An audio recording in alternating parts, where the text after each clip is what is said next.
चलिए बच्चों, अब अपन लोग देखेंगे क्वेश्चन नंबर 12। ठीक है ना? क्या कह रहा है question? The period of an oscillating drop radius r, density rho and surface tension s is t equal to root rho rq upon s. Check the correctness of the relation. Simple सी बात है, वो ये कह रहा है कि इस रिलेशन को चेक करना है अपन लोगों को, ये सही है या नहीं। ठीक है ना? तो रिलेशन लिखते हैं सबसे पहले। क्या है रिलेशन में?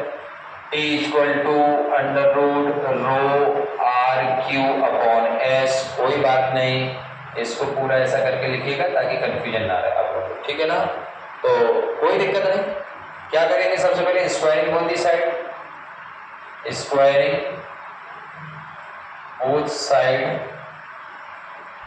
ठीक है ना? क्या हो जाएगा ये? T square equal to rho r q upon के एस। ठीक है ना?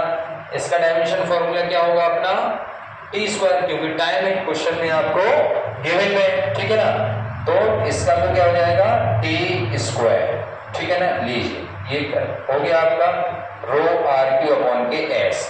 अब अपन को ये प्रूफ करना है कि ये जो LHS वाला पोर्शन है आपका, इसका जो डायमेंशन है वो RHS के इक्वल में होगा। ठीक है ना?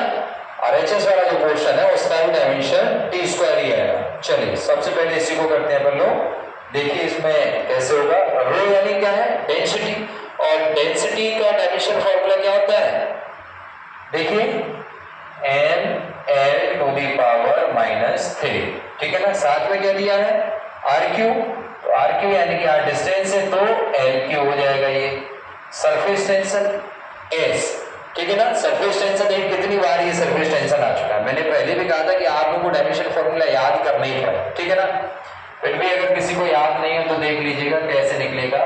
फोर्स अपॉन के लेंथ, ये फॉर्मूला होता है सरफेस टेंशन का। और फोर्स का dimension formula mlt to the power -2, length का l एज इट इज आएगा। और क्या बन जाएगा? ये l से l कैंसिल हो जाएगा, तो mt टू दी पावर -2। ये सरफेस टेंशन का क्या होगा? Dimension formula. चलिए लिख लेते हैं mt टू दी पावर -2। ठीक है ना? अब देखिए इस m से ये m कैंसिल आउट हो जाएगा, और इस l से ये वाला l कैंसिल आउट हो जाएगा। ठीक है ना? क्या बचेगा यहाँ पर? 1 upon t to the power -2। ठीक है ना? इसको अपन ऐसा भी लिख सकते हैं टी स्क्वायर। ठीक है ना? तो यहां से अपन लोग कह सकते हैं LHS इक्वल टू RHS।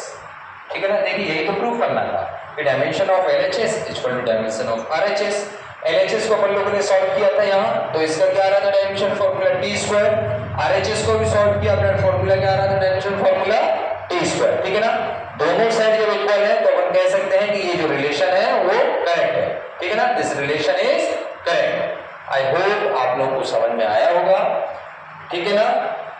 आसान से क्वेश्चन था, कोई ज्यादा ऐसे टिपिकल क्वेश्चन नहीं था। आप लोग अगर अच्छे से समझ में आया है, आप लोग समझ रहे हैं यहाँ पर, तो आप लोग इस चैनल को लाइक करिएगा, सब्सक्राइब करिएगा एंड शेयर करिएगा।